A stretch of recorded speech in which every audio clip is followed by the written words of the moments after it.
Hello everyone, welcome back with a brand new blog. আজকের দিনটা খুবই স্পেশাল। আজকে হলো নীল ষষ্ঠী। আর সকাল সকাল দেখতে পাচ্ছ আমি একদম রেডি হয়ে নিয়েছি, সাদা লাল একটা চুড়িদার পরে। আর আমরা এখন যাচ্ছি হচ্ছে একটা শিব মন্দিরে। সামনে এখানে সোমেশ্বরা টেম্পল আছে, সেখানেই পুজো দিতে যাব। তো নীল ষষ্ঠী হলো বাঙালি হিন্দু সংস্কৃতির এক গুরুত্বপূর্ণ পার্বণ। এই পুজো মূলত মা ষষ্ঠীকে ঘিরে হয়, যিনি সন্তানদের রক্ষা করেন, মঙ্গল করেন আর মায়েদের আশীর্বাদ দেন। নীল ষষ্ঠী পুজো বিশেষভাবে পালন করা হয় চৈত্র মাসের শুক্ল ষষ্ঠী তিথিতে। এই দিনটি মা ও সন্তানদের জন্য খুবই পবিত্র।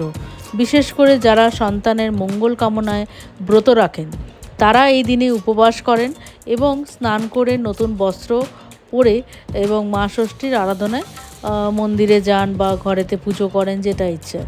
এই পুজোর বিশেষত্ব হলো মায়েরা তাদের সন্তানদের দীর্ঘায়ু ও সুস্থতার জন্য মা ষষ্ঠীর কাছে প্রার্থনা করেন।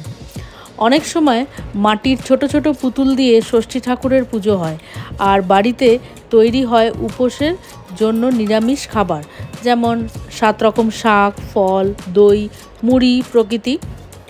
আবার অনেকে আজকের দিনে ভাত তো খায় না।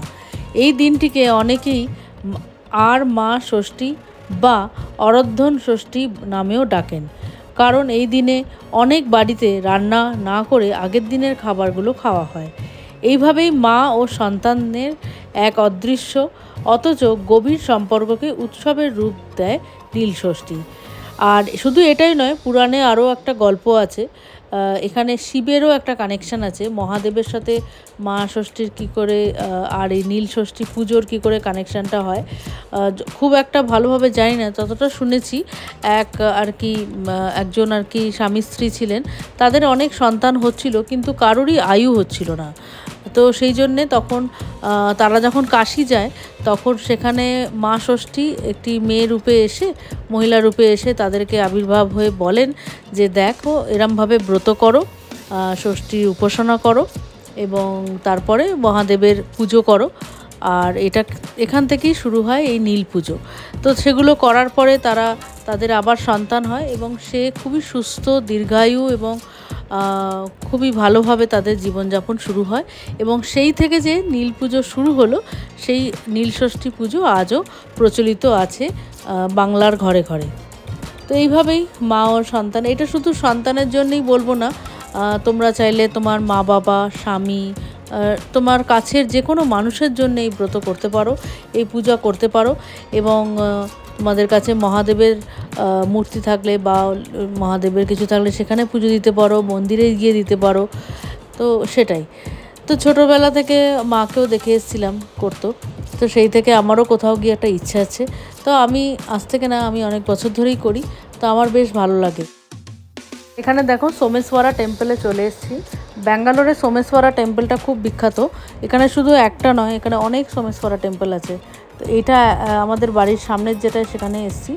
আর এই মন্দিরে এত ভালো লাগছে, এত পিস, মানে কেউ নেই, হার্ডলি 2-1জন রয়েছে, তারাও বাঙালি। তারাই ওই শিবের মাথায় জল দিতেই এসছে, পুজো দিতে এসছে, হয়তো নীল ষষ্ঠী পালন করছে, তারা এসছে। আর এখানে দেখো গণেশজি আছে, ওখানে ওদের লক্ষ্মী, আর এখানে মহাদেব পাশে বসে আছেন। আর বাইরে একটা মহাদেবের এত সুন্দর একটা মূর্তি বানানো রয়েছে যে বলার বাইরে, এত সুন্দর লাগছে। এই সাউথ ইন্ডিয়াতে কিন্তু এই মন্দির যে আর্কিটেকচারটা এত সুন্দর লাগে, ওদের মানে স্টাইলগুলো খুবই আলাদা এবং বেশ ভালো লাগে। আর এই দেখো মহাদেবের মুখটা এত ভালো লাগছে।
তো খুব ভালো লাগলো এখানে এসে, মনে প্রাণে একদম পুজো দিলাম, সুন্দরভাবে বাতি টাতি জ্বেলে দিয়েছি, ভেতরেও জ্বাললাম।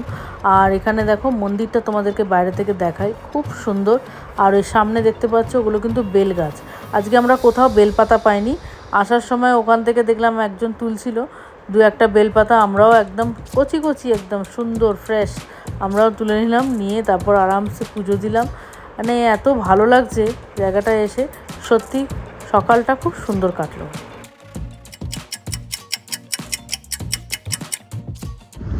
তো আমি চলে এসেছি এখন ম্যাক্সে, এখন সন্ধ্যে প্রায় 6টা বাজে। আর সবাই এসছে বাড়িতে, তাই বাচ্চাগুলোর জন্য কিছু কিনতে এলাম। সামনে পয়লা বৈশাখ, দেখছো প্রচুর গাড়ি দাঁড়িয়েছে। তো আমাদের এখন এমন হয়েছে বাড়ির সামনে রাস্তা পেরোলেই হচ্ছে জুডিও, ম্যাক্স, এবং খুব তাড়াতাড়ি ফোরাম সার্জাপুর আসছে, সেটাও হাঁটা পথে। মানে হাঁটা পথে আমি সব কিছুই করতে পারবো, তো বেশ ভালো। আর মাঝে মাঝে মাইন্ড রিফ্রেশমেন্টের জন্য এরকম ঢুকে যাওয়া খুব ভালো এইসব মলের মানে দোকানগুলোতে। আর এখানে দেখো প্রচুর সামার কালেকশান এসছে, খুব ভালো ভালো টপ এসছে, প্যান্টস, তারপরে ড্রেসেস। তো এগুলো তোমাদের সাথে একটু শেয়ার করছি, যারা আসতে চাও আসতে পারো, নানা রকম অফার চলছে। তো কালকেই তো পয়লা বৈশাখ, আর পয়লা বৈশাখ তো এবারে পড়েছে মঙ্গলবার, তো আর অফিস দিন পড়ে গেছে, এখানে তো ছুটি ফুটি থাকে না, তো সেরমভাবে কিছু নেই। আমরা মোটামুটি ঘরোয়াভাবে সবই সেলিব্রেশন করে নিয়েছি। তো বাচ্চাগুলোর পয়লা বৈশাখের কিছু কিনতে আমি এসেছি, ঘরেতে মার কাছে সবাইকে ওদেরকে রেখে দিয়ে চলে এসেছি আমি। তো একটু সময়ও কাটাচ্ছি আর টুকটাক টুকটাক দেখছি, তোমাদের সাথেও শেয়ার করছি কী কী এসছে এখন নতুন। ছোটোবেলার কথাটা খুব মনে পড়ে, যখন পয়লা বৈশাখে যখন আমার দাদু দিদা আসতো আমাদের বাড়িতে। আমরা তো আসানসোলেই বড় হয়েছি, কারণ বাবার চাকরি সূত্রে ওখানেই থাকতে হতো। তো এই গরমের ছুটিতে আমার দাদু দৌড়ে দৌড়ে চলে আসতো আমাকে দেখার জন্যে। তো তখন দাদু ওই ফ্রক যে হতো আগেকার দিনে, সেরকম ফ্রিল দেওয়া দেওয়া একদম কটন কাপড়ের, ববি প্রিন্ট হোক বা নাই মানে পোলকা ডটস বা যে কোনো প্রিন্টের, সেগুলো খুব মনে পড়ে। দাদু এনতো, তারপরে বাবা তো প্রতি বছরই দিত, বাবা মা, যে পয়লা বৈশাখ নতুন জামা পরে একদম মাটন ভাত খাওয়া। বাঙালির সকালবেলা লুচি হবে, দুপুরবেলাতে ভাত, মাটন, নানা রকমের তরকারি, চাটনি ইজ মাস্ট, সাথে দই, মিষ্টি দই, রসগোল্লাটা থাকতোই কিন্তু আমার বাড়িতে, কোনো দিনও মিস যেত না ওটা। তো এরকম আর কি। তো যাই হোক, সেগুলো এখন কোথাও গিয়ে তো মিস করি, এত দূরে চলে এসেছি, সবসময় তো সবাইকে পাওয়া যায় না, আর একা আজকাল সত্যি আর কিছু করতে সেরকমভাবে ইচ্ছে করে না। অবশ্যই বাচ্চাদের জন্য তো বাচ্চাগুলোর জন্য করতেই হবে, কিন্তু আগে এত কিছু ভাবতে হতো না। এখন এটা খাওয়া যাবে না, ওটা খাওয়া যাবে না, ময়দা খাওয়া যাবে না, চিনি খাওয়া যাবে না, এত রেস্ট্রিকশনস, সবেতেই নাকি ভেজাল। মানুষ বাঁচবে কোথায় আপনারাই বলুন তো? মানুষ বাঁচবেটা কোথায়? আইসক্রিমে ভেজাল, মোমোতে ভেজাল, হ্যাঁ, তারপরে এটা খেলে এই হবে, ওটা খেলে সেই হবে। আগেকার দিনে কিন্তু এরকম ছিল না, আমাদের ছোটোবেলাটা কিন্তু অনেক বেটার ছিল, আমি এটা মনে করি। আমাদের বাচ্চারা কিন্তু অনেক কষ্ট করে বড় হচ্ছে, ওদের এত রেস্ট্রিকশন, এত কিছু, মানে পুরো আপসাইড ডাউন হয়ে গেছে কিন্তু, আমার তো মাঝে মাঝে এটাই মনে হয়। যাই হোক, এখন তো সাদা ফুলকো ফুলকো লুচি কোথায় হয়? খুবই কম হয়, বাচ্চাদের জন্য হলেও সেটা আটা দিয়ে করতে হয়, সে কালো কালো দেখতে। কিছু করার নেই, এখন হেলদি ওয়েতে চলতে হবে, নিজেদের যতটুকু সম্ভব সুস্থ রাখার চেষ্টা করতে হবে, নিজেদের বাচ্চাদের জন্যে, নিজেদের জন্যে, নিজেকে আগে ভালোবাসতে হবে। এখানে প্রচুর কালেকশান, কিডস সেকশনটা কিন্তু খুব ভালোভাবে সামার কালেকশান এসছে, দেখো সুন্দর সুন্দর বেশ জুতোও এসছে। বাচ্চাদের তো জুতোগুলো 2 দিন পরে, 3 দিনের দিন তারপর ছোট হয়ে যায়, তো বা নানা রকম কিউট কিউট দেখতে জিনিস বেশ ভালো লাগে কিন্তু। তো দেখছি, আমি মোস্ট প্রবাবলি কোয়াড সেটই নেব। তো অবিশ্বরার জন্য 2টো কোয়াড সেট চুজ করেছি, ওই 2টো নেব। আর পোস্তর জন্যও আমি একটা কার্গো প্যান্ট আর একটা লিনেনের একটা শার্ট নিয়েছি, হোয়াইট কালারের, একদম প্লেন, খুব ভালো লাগলো আমার, মনে হলো ওকে খুব ভালো মানাবে। আর একটা আমি কোয়াড সেট নিয়েছি ব্ল্যাকের ওপরে, পিছনে সব নানা রকম লেখা টেখা রয়েছে, বল টল আঁকা রয়েছে, খুবই স্পোর্টি একটা লুক আছে, ওটাও মনে হলো খুব ভালো লাগবে। তো মোটামুটি এই দুটোই নিয়েছি, মানে দুটো দুটো করে ড্রেস নিয়েছি। আর এখানে প্রচুর প্রচুর এসছে, পরে একদিন নিশ্চয়ই আসতে হবে নিজের জন্য কিছু কিনতে। আমি তো আজকাল ওই যে বললাম, কোথাও আর যাই না, আলাদা করে ওই ফিনিক্স মল যাওয়া, এই মল যাওয়া, ওগুলো মোটামুটি উঠেই গেছে। এক তো ট্রাফিক, দ্বিতীয়ত সময় একদম নেই, কারণ উইকেন্ডে আজকাল ভীষণভাবে ব্যস্ত হয়ে পড়েছি। কিছু না কিছু থাকেই অবিশ্বরার, নয় ডান্সের ক্লাস থাকে, নয় এই থাকে, নয় আঁকা ক্লাস থাকে, বা কিছু না কিছু থাকেই, তো সেজন্যে আর হয়ে ওঠে না।